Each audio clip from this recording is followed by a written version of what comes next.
Olá, pessoal. Vamos iniciar hoje, na nossa aula de redes, o capítulo 6, que trata aí da parte de redes wireless, e vamos, então, dar uma acompanhada aqui na nossa apresentação.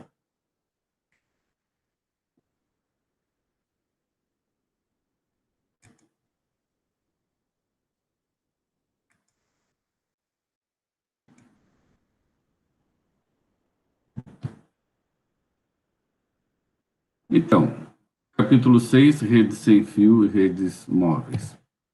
O que a gente vai dar uma olhada, então? Os fundamentos que a gente tem aqui, nesse nosso ambiente, né?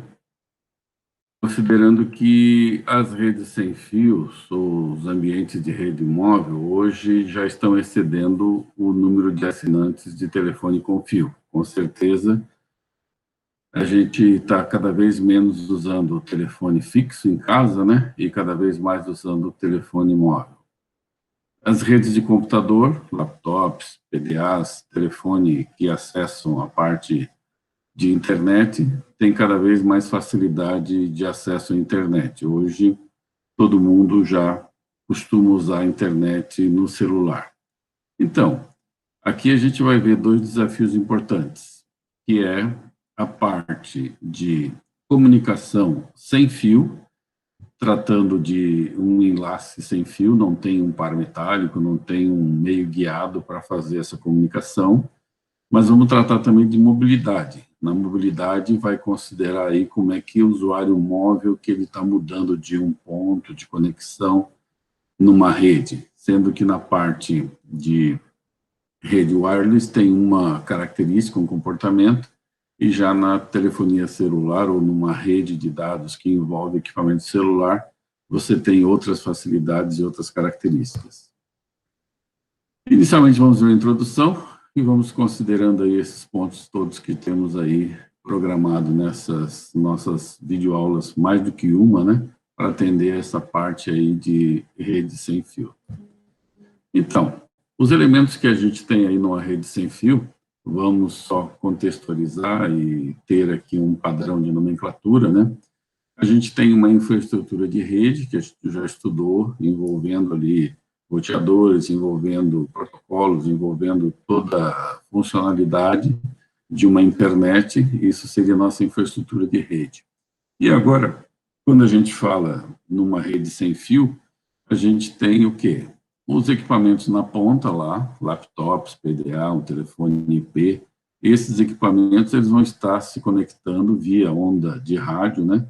Sem um fio, a um determinado access point. Esse access point pode ser uma torre de celular ou mesmo um access point de ambiente de wireless, quando a gente está usando conexão wireless doméstica ou um padrão normal aí de acesso wireless, que não seja de celular. Quando é de celular, aqui a gente envolve aquelas torres de transmissão do celular. Quando é um notebook, por exemplo, na nossa casa ou na escola, a gente vai estar ligado a um access point, né? Outra característica, né?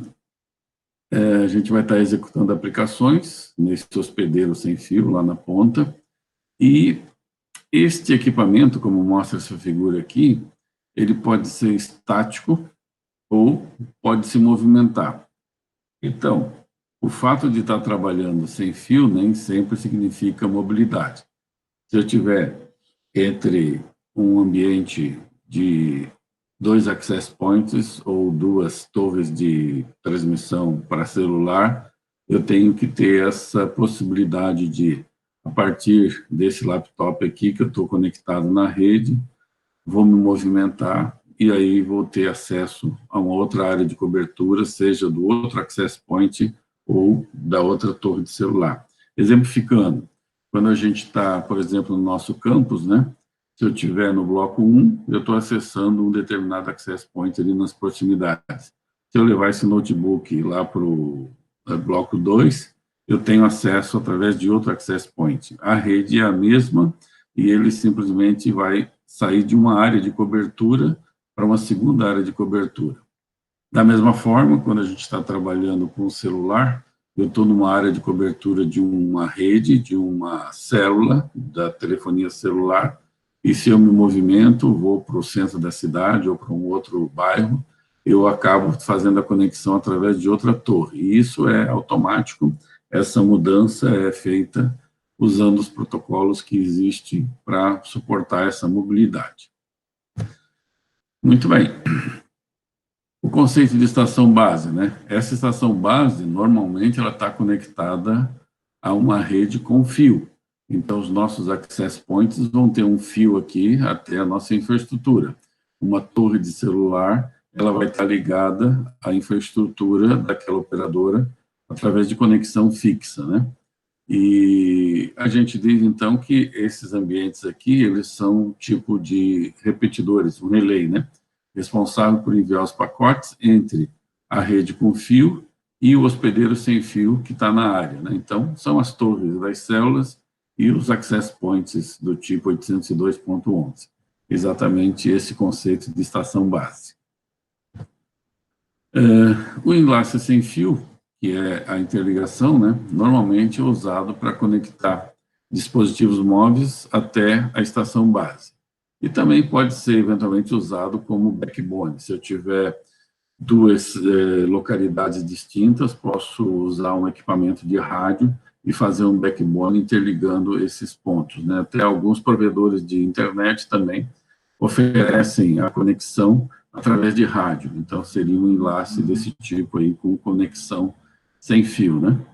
Usa protocolo de acesso múltiplo, coordenando esse acesso ao enlace, e tem diversas taxas de dados de transmissão, né? Dependendo aí da distância, são usados aí diferentes taxas de transmissão.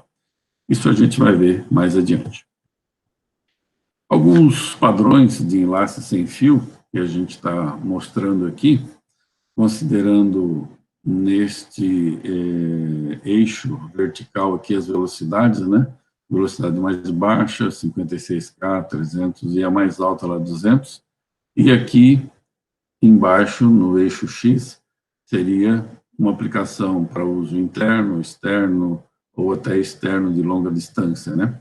E as diferentes tecnologias. Então, se eu falar aqui de CDMA e GSM, que seria o 2G, ele tem uma baixa velocidade e ele pode ser usado aqui para a parte externa ou externa meia distância.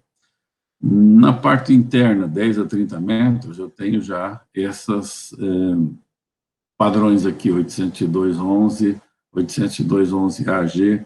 Esses aqui são os access points que a gente está acostumado a acessar, seja doméstico ou seja no campus. São access points que têm uma distância aí no máximo 30, 40 metros, né? Não passa dessa distância, por isso que eles estão colocados aqui.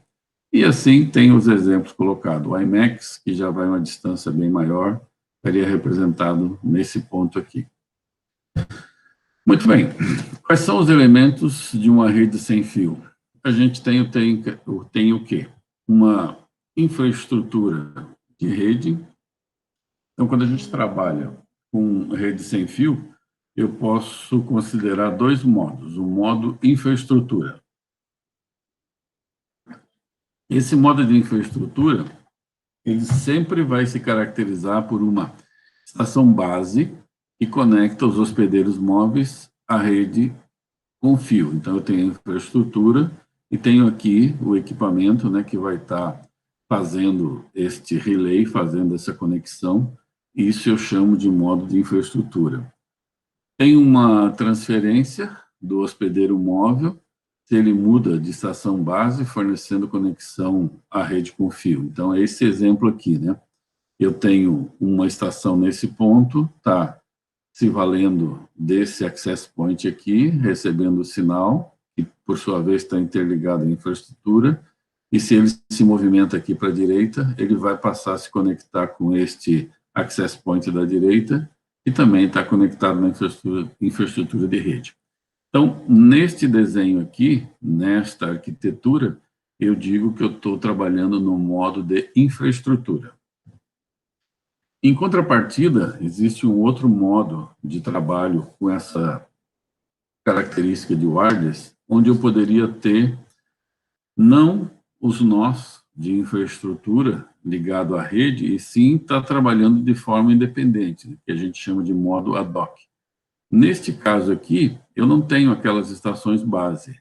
Os nós, eles só podem transmitir a outros nós dentro da cobertura do enlace. Então, veja que eu teria essa cobertura aqui de cada um dos equipamentos, né? Então, este primeiro que está aqui em cima, ele consegue alcançar o segundo, que tem uma área de cobertura, que vai abranger o terceiro, que, por sua vez, tem uma área de cobertura que chega no quarto, supondo que a área de cobertura seria essa circunferência aqui, né?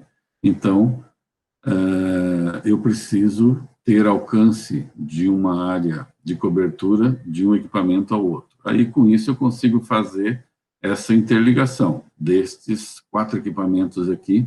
Os nós se organizam numa rede, e aí eles roteiam entre si. Então, é possível a gente configurar uma placa de rede wireless num notebook, para que ele se conecte diretamente ao wireless de um segundo notebook. Se eu tiver 3 ou 4 dentro da proximidade da área de cobertura, eu poderia fazer uma rede com esses 4 notebooks, né, desde que eles estejam na área de cobertura. O pessoal, às vezes, usava essa funcionalidade para fazer jogos entre esses 4 computadores, né, independente da rede cabeada, independente de redes com acesso de infraestrutura. Então, são 2 tipos. O anterior, esse aqui, a gente diz que está configurado no modo de infraestrutura, porque ele tem conexão com a infraestrutura de rede. E esse aqui, a gente diz que é no modo ad hoc, onde conecta direto um equipamento com o outro, sem aquela parte de infraestrutura. Nessa taxonomia aqui da rede sem fio, a gente avalia aqui a parte com infraestrutura, ou seja, onde tem o access points, e sem infraestrutura. Então, aqui, nesta taxonomia com infraestrutura, eu tenho um único salto, uma única conexão, ou múltiplas conexões, múltiplos saltos. Num único salto, o meu hospedeiro ele vai se conectar à estação base, que é o Wi-Fi ou o iMac no celular. E ele, por sua vez, vai se conectar, essa estação base vai se conectar à internet maior, ok? Então, essa é o primeiro salto, o primeiro hop nesta taxonomia da infraestrutura. E depois, múltiplos saltos, o hospedeiro pode ter que retransmitir por vários nós sem fio para se conectar à internet.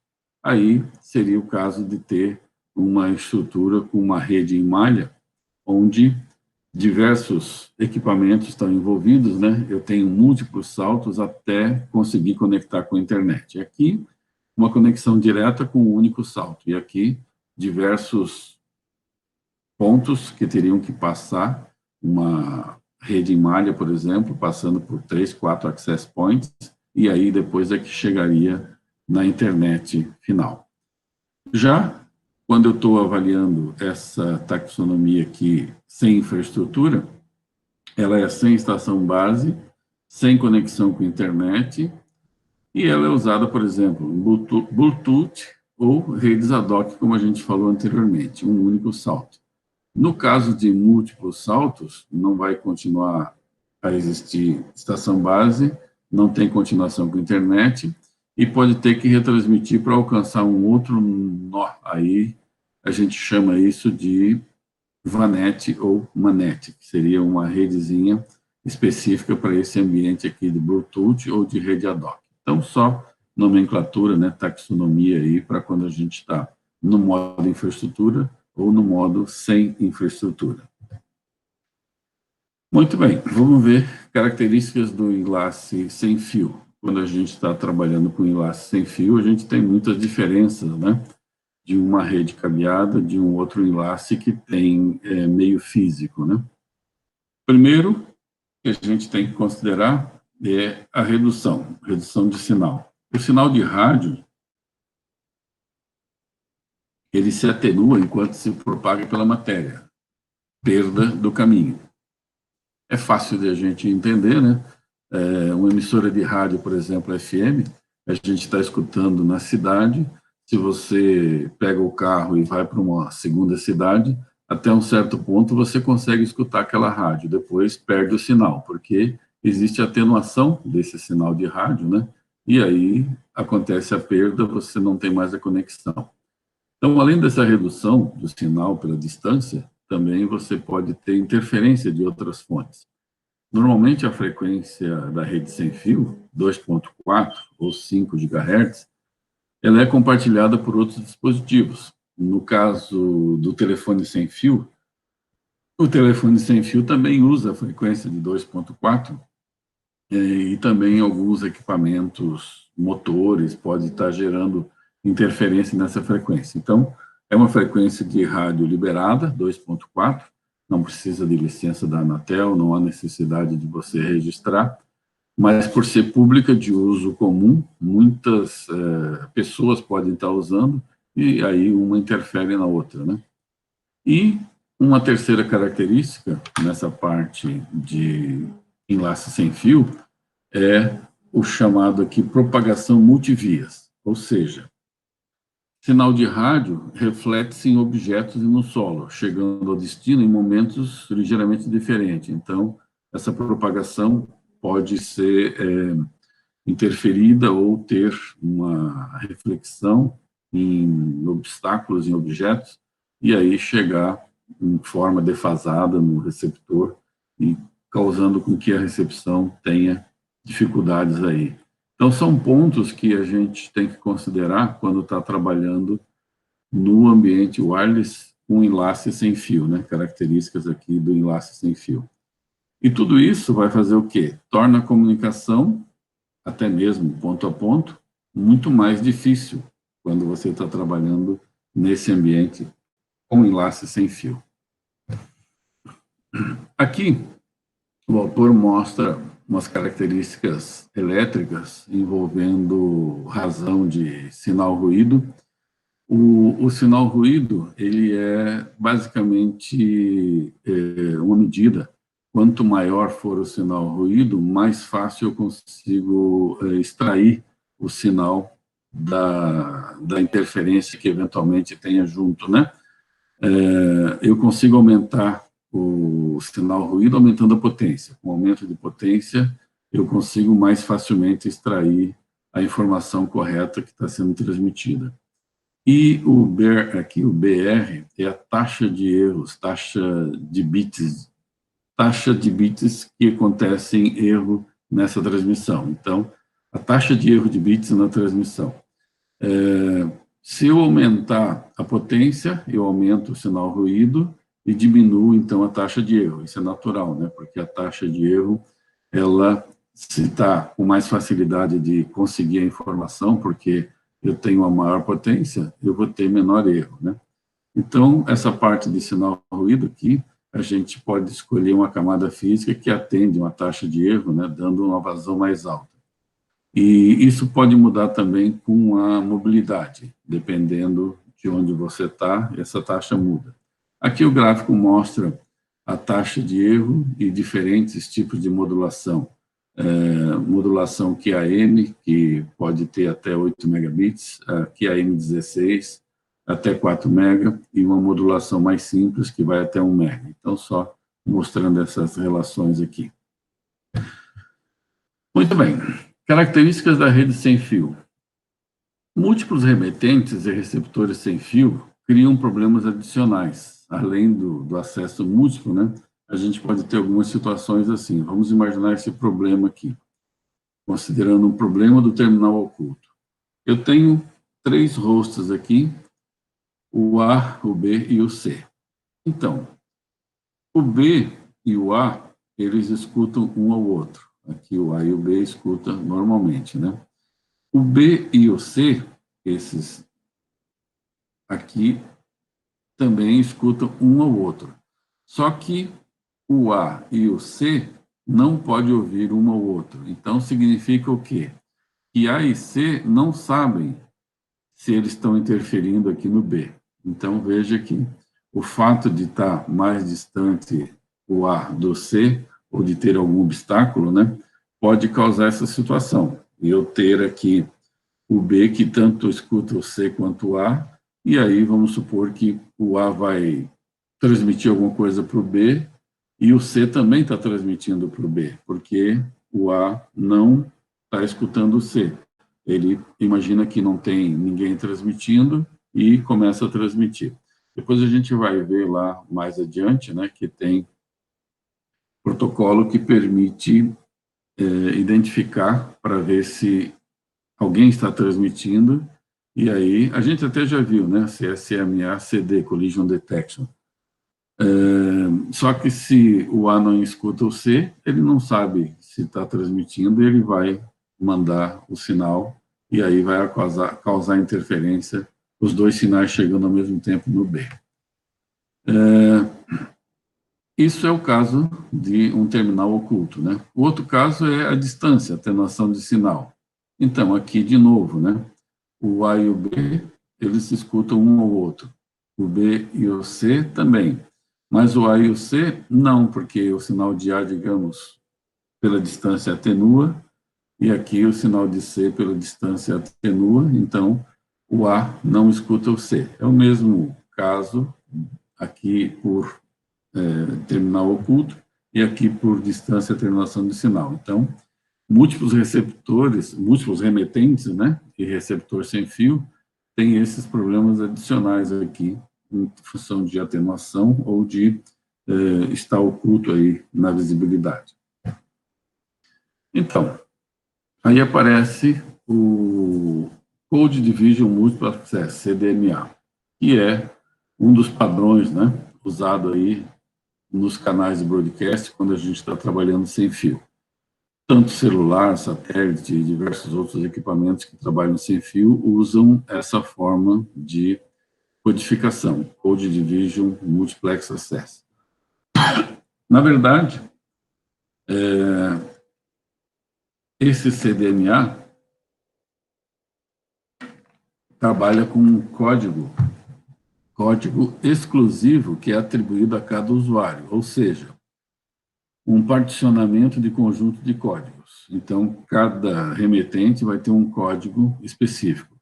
Todos os usuários compartilham a mesma frequência, mas cada usuário tem a sua própria sequência de shipping, ou seja, tem o seu código para codificar os dados. Então, o sinal codificado ele é dos dados originais vezes a sequência de shipping, que é única para cada transmissor. Na decodificação, ele vai ter o quê? O produto interno entre o sinal codificado e a sequência de chip.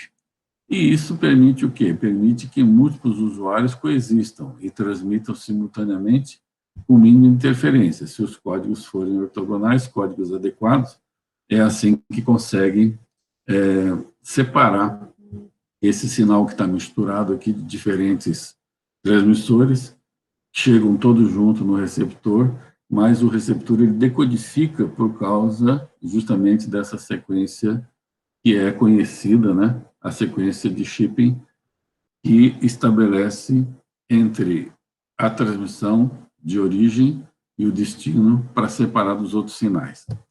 Aqui ele mostra um exemplo, né?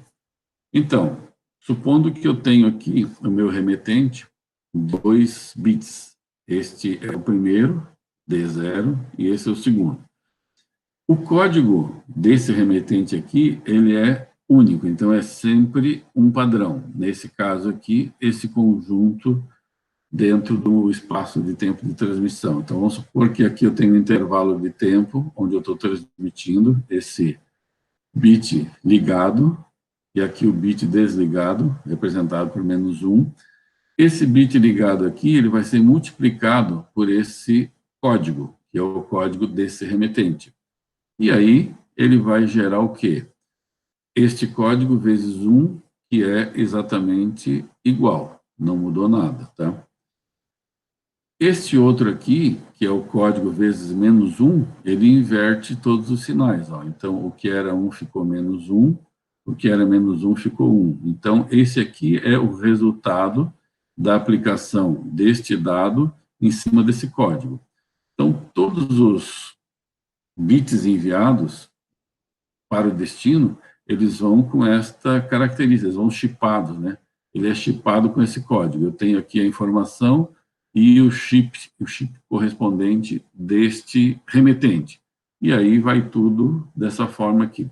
Quando chega lá no receptor, a entrada é recebida e o receptor, ele então está conectado com esse remetente aqui, ele sabe qual é o padrão do código do remetente, ele aplica esse código do remetente em cima daquilo que recebeu, e aí, fazendo essa aplicação, ele vai recuperar a informação. E eu tenho aqui, ó, o D0 igual a 1, que era igual da origem lá, e o D1 igual a -1, que corresponde àquele bit que estava sendo transmitido lá. Então, essa aqui é a forma. Você multiplica aqui o teu código em cima do valor do dado, do bit, e aqui faz o contrário, né? Extrai, tirando esse código aqui, da informação que está vindo. Isso permite, então, com esse algoritmo aí, que você consegue extrair especificamente a informação de um remetente, mesmo que receba embaralhado. Ó, esse exemplo aqui, ele está mostrando a interferência de 2 remetentes.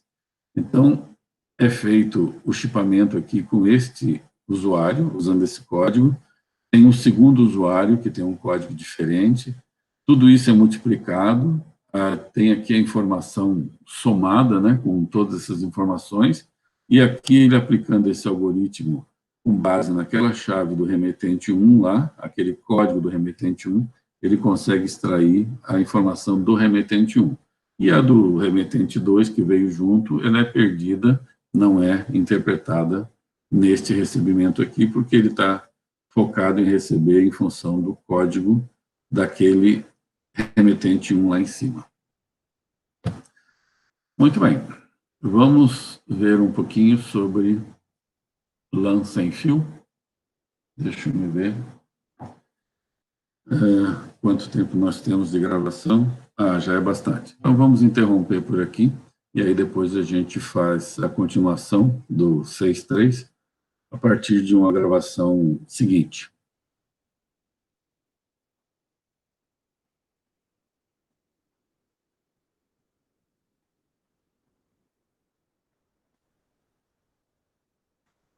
Para não ficar muito extenso, né, muito cansativo essa nossa videoaula, a gente para nesse ponto aqui, e depois, então, esse capítulo, provavelmente vamos dividir em 3 partes, onde a gente encerra aqui a primeira parte e depois dá continuidade.